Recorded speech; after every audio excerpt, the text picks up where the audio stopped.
Let me give you a quick question about the Federal Reserve. Do you have any other candidates that you're looking at other than Powell, Yellen, the five that have already been named? Are you looking at anyone besides those folks? I would say within those five, you'll probably get the answer, and I'll be making the decision over the next fairly short period of time. Can you say who your favorite is at this point? Honestly, I like them all. Okay. I do. I have a great respect for all of them, but I'll make a decision over the next very short period of time. Can I ask you a quick Obamacare question as well, even though John Roberts asked one as well? Sure. Apparently, Lamar Alexander has said he's made a deal with Senator Patty Murray to stabilize Obamacare.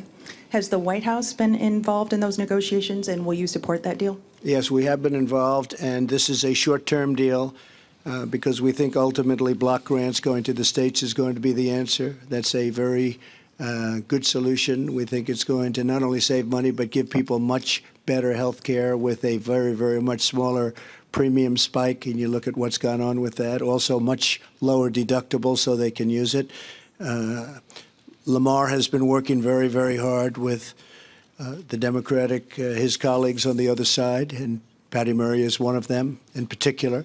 And they're coming up, and they're fairly close to a short-term solution. The solution will be for about a year or 2 years, and it'll get us over this intermediate hump because we have, as you probably know, we either have the votes or we're very close to having the votes, and we will get the votes for having really the potential of having great health care in our country. So they are indeed working, but it is a short-term solution so that we don't have this very dangerous little period, including dangerous period for insurance companies, by the way. For a period of 1 year, 2 years, we will have a very good solution, but we're going to have a great solution ultimately for health care. Okay? And they are working together, and I know very much what they're doing. Okay? Thank you. Thank you. And Mr. Prime Minister, on Turkey, do you still regard Turkey as a democracy, and should Turkey remain a member of NATO? Πρέπει να σας πω. I have to say that despite our concerns regarding Turkey, despite the concerns that are also based on the daily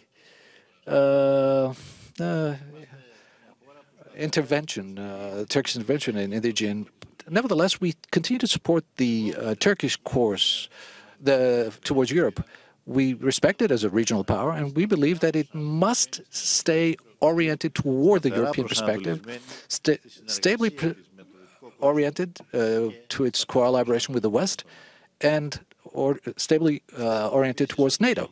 We do believe that the European outlook perspective of Turkey can also be a lever of pressure so that we can have those reforms toward the democratization of the domestic of the country. So my answer to your question is relatively easy. Yes, we do believe that Turkey must remain within NATO and in its European course. But on the other side, we have to ensure, and we must make it clear to this ally of ours and to its government, that the road to Europe and the stay and the collaboration with the West carries with it certain conditions and certain responsibilities. And one of the most necessary conditions is to respect international law, to collaborate, and not promote tension with ally countries such as Greece. This is our basic direction. And I do believe I had the opportunity to go in detail on this matter with President Trump, to explaining the need for the fulfillment of these conditions so that there are clear messages also toward the Turkish administration. Hey there, thanks for checking out CNBC on YouTube. Be sure to subscribe to stay up to date on all of the day's biggest stories. You can also click on any of the videos around me to watch the latest from CNBC. Thanks for watching.